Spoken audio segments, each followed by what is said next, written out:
4 words that'll change your life. I do it anyways. Tired? I do it anyways. No support? I do it anyways. Scared shitless? I do it anyways. Afraid of failure? I do it anyways. Fear of rejection? I do it anyways. You don't build an amazing life or business or relationship by waiting for the perfect moment. You do it by showing up every day, regardless of how you feel. You do it anyways. That's how you win the game of life, with the mentality of I do it anyways. There's a choice that we have to make as people, as individuals. If you want to be great at something, there's a choice that you have to make. We all can be masters at our craft, but you have to make a choice. What I mean by that is there are inherent sacrifices that come along with that. Family time, hanging out with your friends, being a great friend, right? Being a great son, nephew, whatever the case may be. There's sacrifices that come along with making that decision. Your worst chapter is not your last chapter. What if what I've gone through is exactly what somebody else is going through? And if I can help somebody else build a bridge, then why not give it a shot? And I think for me, someone once said to me, to my face, the moment you can take the hardest thing in your life and take more from it that it took from you, your life will change forever. And you know what the definition of crazy is? The definition of crazy is being able to see and do things that nobody else can see. That's all crazy is. If you haven't been called crazy, you've done nothing in your life. If you haven't been called off, if you haven't been called insane, people always ask, man, people go, man, what's wrong with Grover? You know what my answer is? Everything. I'm not afraid to be off. I'm not afraid to speak my mind. Just take action, keep doing it, keep doing what you're doing, keep moving forward. And actually pushing the edges showed me that coming back to the center is a blessing. Appreciating the mundanity, the small moments. I'm at the point in my life right now where I'm just locking in. I can't keep worrying about distractions and things that ain't serving my purpose, because everything I do now depends on how my future looks. So I'm locked in and I'm focused. The biggest business you won't have to manage is your life. You know what I'm saying? Outside of all your other businesses, the business of your life has to be managed first. You know what I'm saying?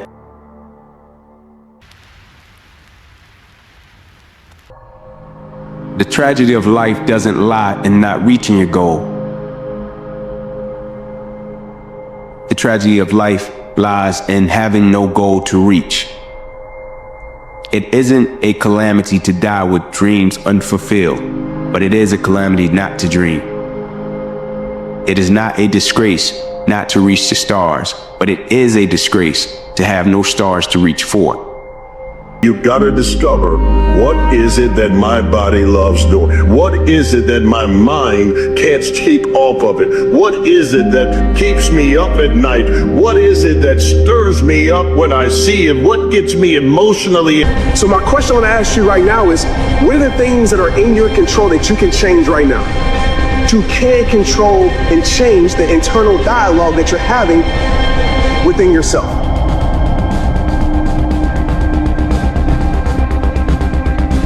I want you to be horrified, terrified of sitting on the sidelines and doing nothing. That is what I want you to be afraid of. Waking up in 6 days or 6 weeks or 6 years or 60 years and being no closer to your goal. You've made no progress.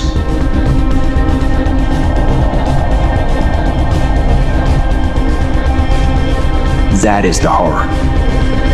That is the nightmare. That is what you really need to be afraid of, being stagnant. So, get up. Reese called technique. So, you really have to work hard for a set of skills that matter to you. Now, the skills have to matter. That's a key part of the equation. Once the skills matter to you, and they allow you to serve not only yourself, but other people, and then you actually go and serve those people,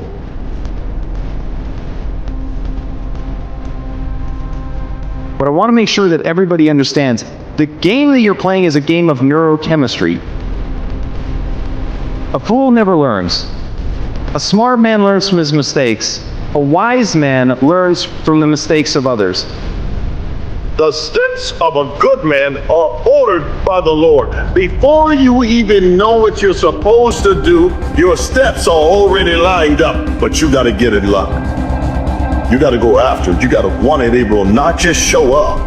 It's got to be something that you pursue and that it means the world to you.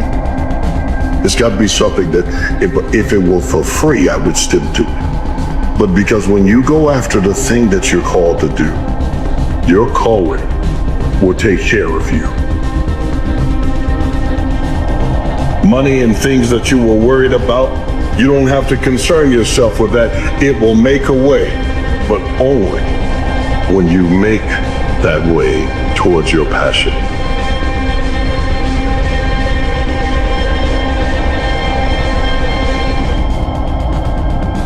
Each of us must turn inward and destroy in himself all that he thinks he ought to destroy in others. Each of us must turn inward and destroy in himself all that he thinks he ought to destroy in others. See, we want to grow, but we want to stay liked by everybody. I was willing to be my own rescue at the risk of your approval. Most of us aren't like that, but we want to be liked. Well, I woke up and I like myself today, so your like is extra. My job is to like me first. You're chasing a dream, when you're sacrificing, when you're going for things, and how do you get to a space and place? It says not failure, but low aim is sin, right? It's all right to fail and seek of those dreams, goals, and aspirations, but when you be careful that you're reaching for the stars, that everybody you love don't get burned up by the heat, that's a totally different animal, right? When you're reaching for it, how can we look at it, self-assess, and look at it in such a way to where, all right, I got my goals, my dreams, and my aspirations, but what is this going to affect?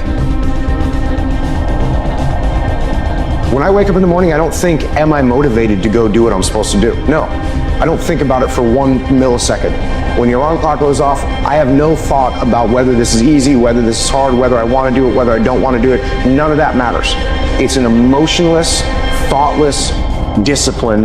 When the alarm clock goes off, you get up, you get out of bed, and you go do what you're supposed to do. I don't care how it feels. I don't care if it's easy or hard. It doesn't even matter to me. It's just a reaction, it's a discipline, and it's life. And that's the way I choose to live my life. You're going to go to a new level, and every time you get to a new level, you're going to face a new devil. But when they come at you, there is something different about you now. You see, all those stones that they threw at you when you were young and immature, when you were insecure and didn't know what you were about to become, those bricks that they've thrown, I need you to realize that was a foundation for you to build a platform for them to be able to see you at your next level of elevation, wherever it is that you are going. That we need to move on to. Let me say this. It's hard to move on when you have programmed yourself to focus on what you don't have, y'all. You need to continue to dream of your future. Praise God. Continue to dream of your future. But stay in the present and work on it. Some of y'all, your problem is you dream too much. You're dreaming so much, you ain't doing no work. But God told me very closely, wake up in the morning and dream of the Nobel Prize, but get up and make the bed.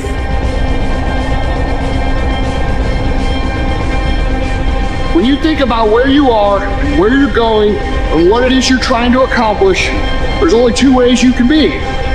You can be the person who learns a little bit, who does a little bit, and then who decides that this really isn't for them, and moves on to something else and repeats that cycle over and over and over again. Or you could be the person who's committed. You could be the person who says, this is going to fucking work no matter what happens.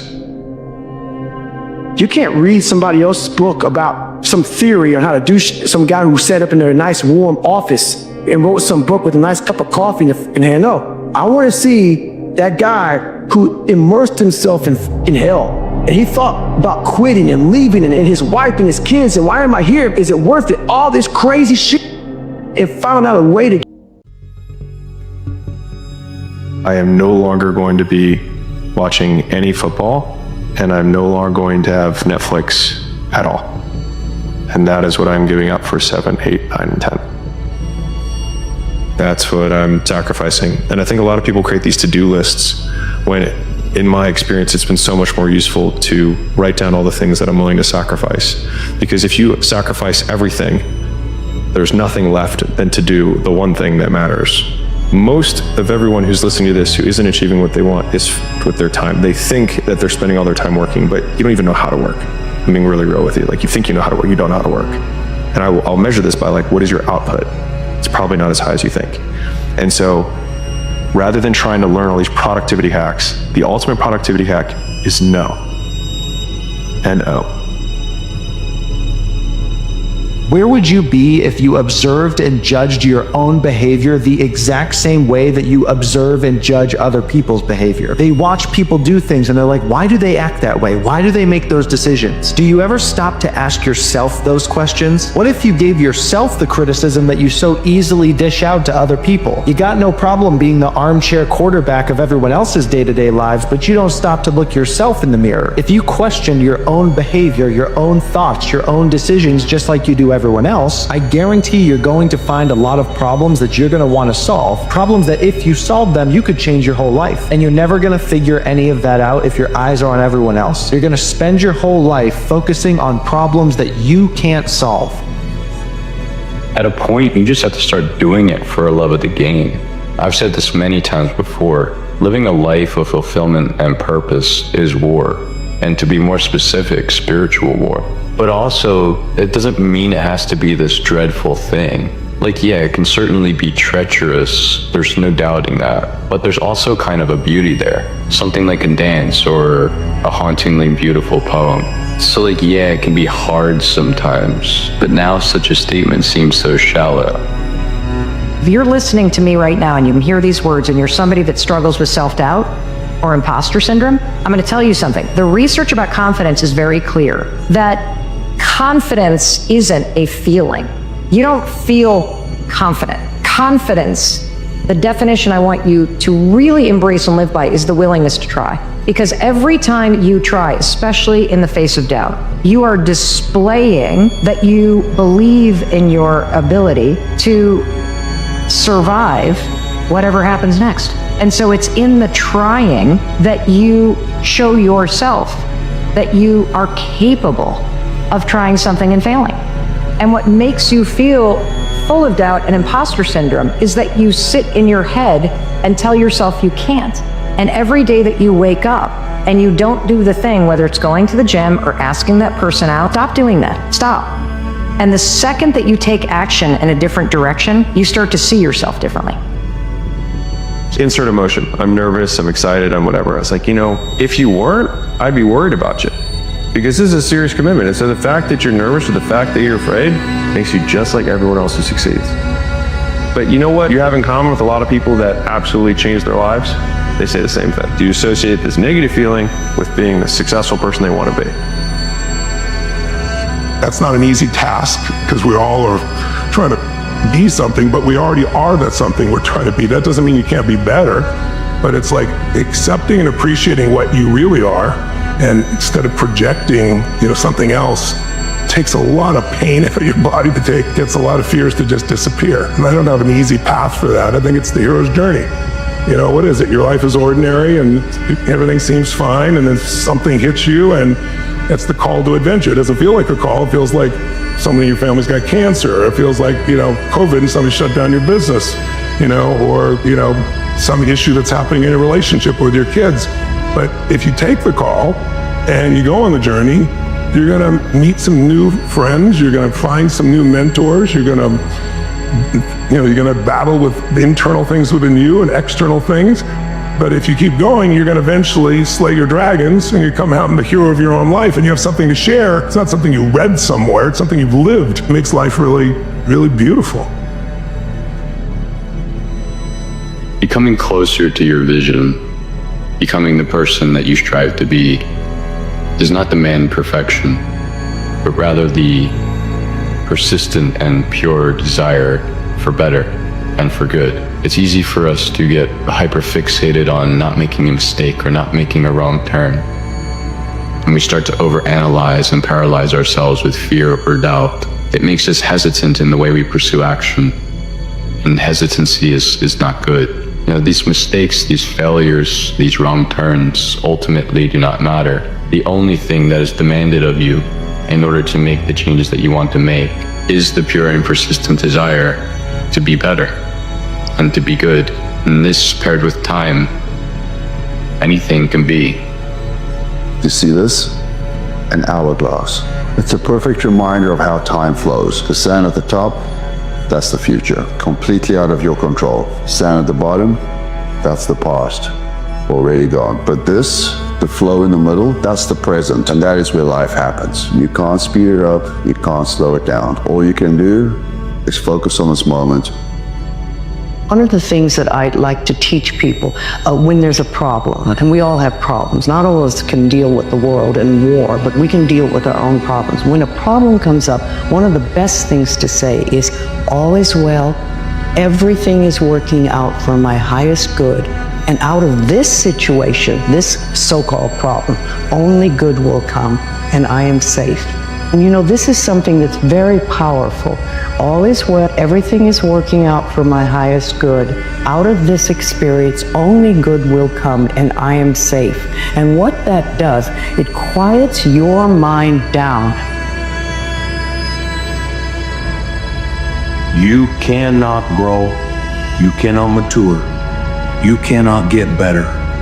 You can't become anything of value to yourself or to anyone else if you shut the door to regrets. Now, you don't let regrets drag you down. You don't let them destroy you. All right, I've talked about this before. You don't let the man that you used to be destroy the man that you are today or the man that you're trying to be today. All right? But balanced regret is what helps you become a better man. Unbalanced guilt is what destroys you. Unbalanced guilt of who you were and what you were in the past or today destroys you. Balanced, open-eyed, thoughtful regret of poor decisions you made in the past is what helps you build and become better and become stronger. That is that check valve that helps you not make that decision again. Make a promise and keep it every single day of your life, and you will no longer be afraid of yourself.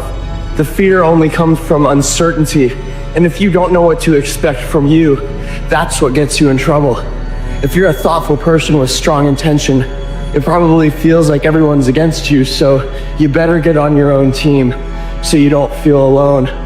When you're on your own team, keeping the promises, you will sacrifice a lot. But I will tell you from experience that the sacrifice is worth every single moment once you realize you don't have to bear the emptiness that consumes all too much of this world. What kind of permission do you need to do the thing that you and I both know you really want to do? The thing that not everyone is going to approve of, but you know you're meant to do? What kind of permission do you need to get up and get after it? Yes, there's some risk, mostly just a bruised ego, but you know what's a hell of a lot worse than that? Living with the regret of inaction. Knowing the thing that you need to do, the scary steps that you have to take to grow into the person that you know you want to be, and doing nothing. So if you need it, this is your permission slip. Go do what you need to do.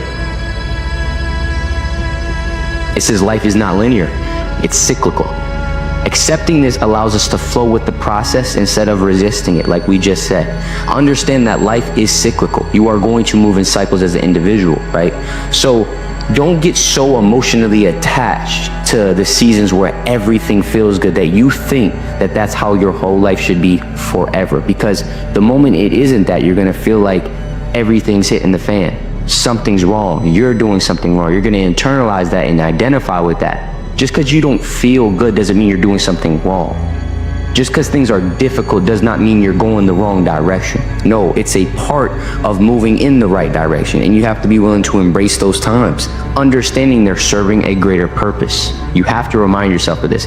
Understand it is serving a greater purpose. This is part of the journey, and it will not last forever. And so many people, they need to have a 5K, a 10K. I need to have a course in front of me. I need to have something in front of me for me to get my fucking ass up and do some shit. And that used to be me. And nowadays, you know, for past 20 something years, I don't need a purpose. And people missed out on this, man. The purpose, we're all looking for this golden purpose. Is it this? Is it that? Is it making money? Is it my family? Motherfucker, the purpose is you. This worrying thing, it's the one part of my life that if I could go back, I would fix. Even the things I've worried about in my life, when they actually happened, they weren't as bad in my body and in my mind as they were when I was worrying about them. And when you worry about it, you experience it hundreds of times. Your mind doesn't know the difference between this thing you think is going to happen and something that really happens. And so the turmoil you're putting your body through and the debilitating effect it's having on your current circumstances, I actually believe that this is one of the most debilitating things you can do for your physical health, not just your mental health. And when it happens, interrupt the pattern, go change your physiology, do something to change your state. It's taking everything from your life, taking your joy, your passion, your peace, your energy, your focus, your determination, your resourcefulness. So please stop. And I'm talking to me as much as I'm talking to you. Give yourself a gift of controlling that imagination of yours, that beautiful mind of yours. Sometimes it's not about the things you need to do that make us successful. It's the things we need to stop doing that hold us back. But I'll tell you right now, those weak habits, they gotta break. Your mindset has to be reshaped. You have to believe the odds are beatable, even when people say it's impossible. That's what I call faith. And I'm gonna tell you right now, that's what it's gonna take. 24/7, 365, you gotta live it, breathe it, be it every single day.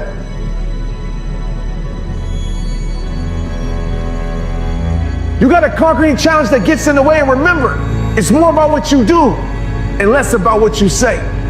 So if your life couldn't say one word, what would your life speak? Would it still say you about that life? Would it still say you about conquering your struggle, creating new peaks? Would it still say you about getting the most out of your life?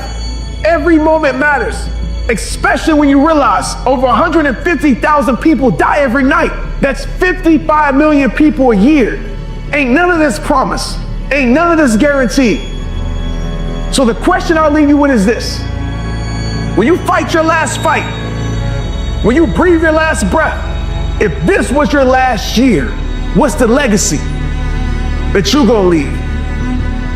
Get up and go live your dreams. Make the world respect your greatness. Make this year your year. It all starts with you.